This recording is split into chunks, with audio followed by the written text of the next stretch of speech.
Welcome to PrimeTime's tutorial on PrimeNet Legacy for the Employee Portal.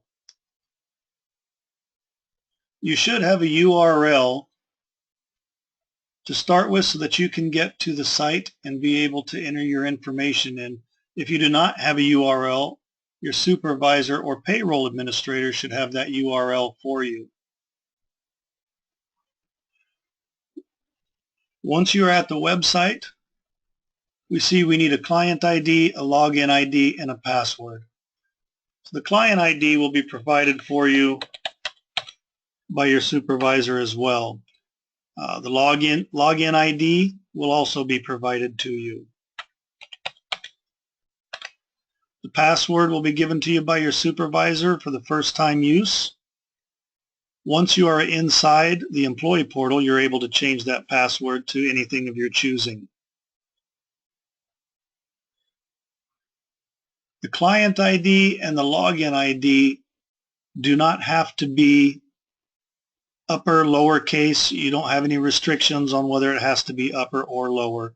You can go ahead and put it in any type you want, all lower, all upper, some lower, some upper. It doesn't really matter. It's not looking at upper, lowercase for this. Your password, however, is a little bit different. When you enter your password in, that is case sensitive. So you need to make sure that if you have capital letters in it, that you do place those in when you're typing in your password.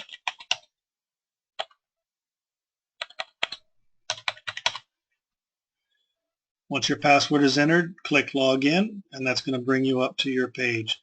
Now, I'm looking at my pop-up right here, and it's telling me I've got one new message. I can't do anything else in here. I cannot see any other information. I have to acknowledge that I have one new message. So I go ahead and click OK. And now my employee portal is open for me.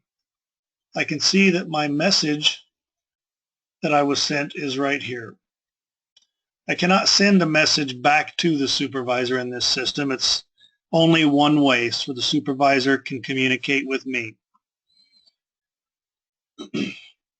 Up at the top left, I can see my name up here. If that's not your name when you log in, then you need to see your supervisor so you can make sure you have the correct login information.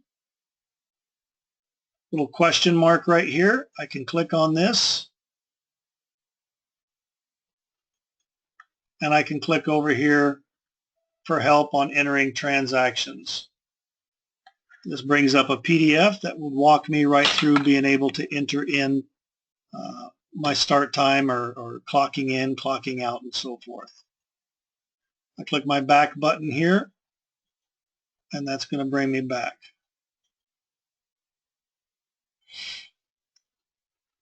The next thing we see here is the actions, and what the actions is what you can and can't do. You can clock in, you can clock out, you can transfer department.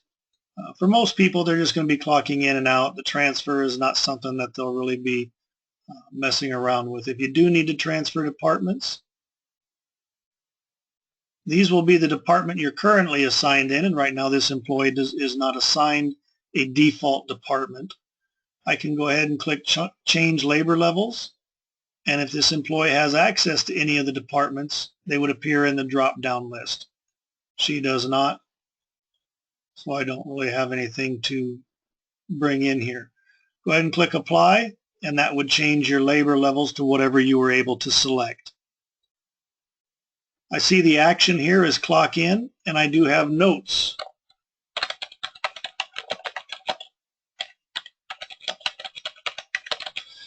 You'll be able to put notes to your supervisor as to maybe why you were early, why you were late. Anything of that nature that you've agreed upon can be entered into the notes field from company policy. I can see my current status. I am clocked out. The time I clocked out was yesterday at 5 p.m. I can see what the current time is. So I'm ready to clock in. I'm going to go ahead and select punch. It's going to give me a confirmation. It tells me the punch was saved, and I click OK. Now under my status over here to the right, I can see that I'm clocked in, the time that I clocked in, the department info that's assigned to this punch, current time, and it tells me I'm going to be automatically clocked out tomorrow after 6:34 a.m. if I don't clock out before then. Being automatically clocked out, it doesn't calculate all those hours for you and just put them on your time card. If you have not clocked out for the day, then you will not receive any hours from the time you clocked in until the time that it automatically clocked you out. That will be blank. But your supervisor will get an exception and be able to see that exception when they log into the software and know that you did not clock out for the day. The next action that appears over here is my start lunch. It already knows that I clocked in, and the next thing I can do is start lunch. Now, if I'm working a short day or maybe I didn't take a lunch and I'm ready to clock out for the day, I can select clock out, put a note in that I didn't go to lunch, and click punch. And that will clock me out. If you forget and you just come back at the end of the day and log in and click punch, it will put you on a start lunch. For what you need to do should that happen, you should contact your supervisor and let them tell you what the best thing to do is if you miss your punch. Once I click on start lunch here, it tells me my punch was saved. I can see my next action would be to end lunch. If I'm done with this message here, I can select it and click delete. No more active messages. Moving down, I can see my time card, and I can see it's from the 11th to the 17th. Now, if I wanted to show that for the full pay period, I click on current pay period, and this pay period starts on the 1st and goes to the 15th, so I'm able to see everything at once. If I just wanted to see a previous week, I would click on previous week, and that takes me to the 20th to the 26th. I have no hours in there for that week. Click on the next week, the 27th through the 3rd. I can see I've got hours for the 1st and the 2nd. I can also come in here and manually type in a date range that I want and click apply, and it will display the punches for the date range that I chose.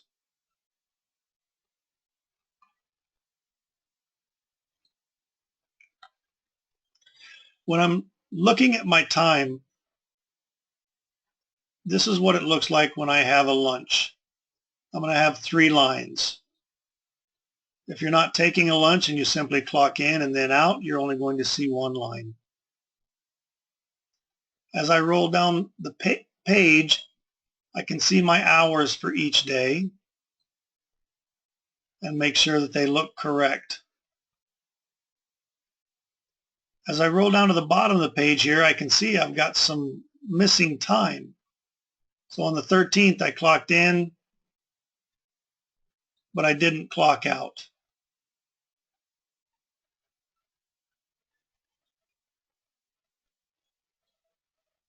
I can see my lunch punches here.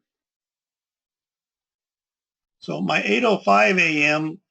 is the automatic clock out that it gave me. It just moved my time 5 minutes, but as you can see, I have no total hours for that day because I did not clock out. It has nothing to calculate to.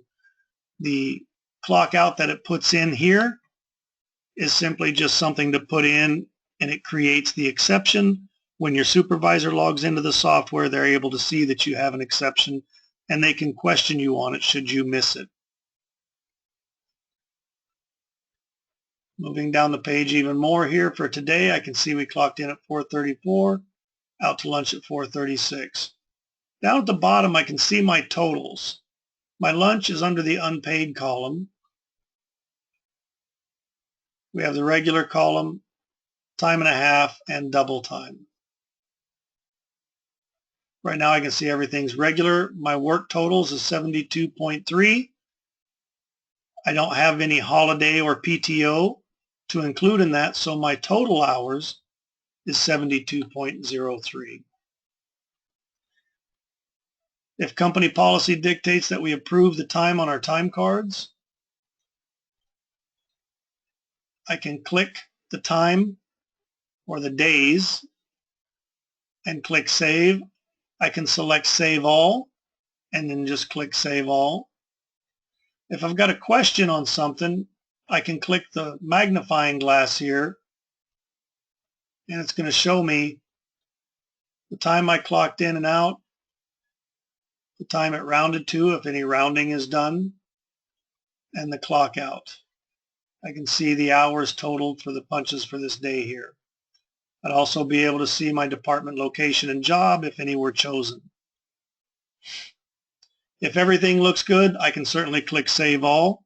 Again, this depends on whether or not company policy mandates that you approve your punches for the week or the pay period. My schedule, if a schedule is chosen to be given to me through this software, works much in the same way that the time card does. I can change the date ranges in here manually and click Apply to see just that date range. I can click on current pay period, previous week, and so forth. I'll be able to see what scheduled hours I have for the date range that I've chosen.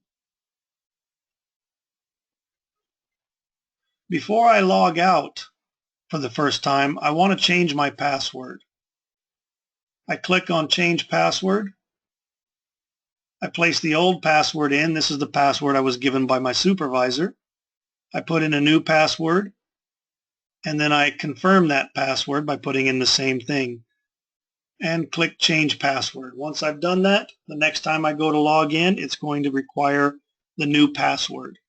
If you should forget it, then you can contact your supervisor and they can go in and give you a temporary password to log back in, and then you can change it again from there.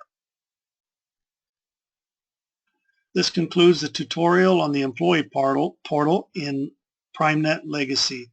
If you have any questions at all, please see your supervisor or your payroll administrator. Thank you.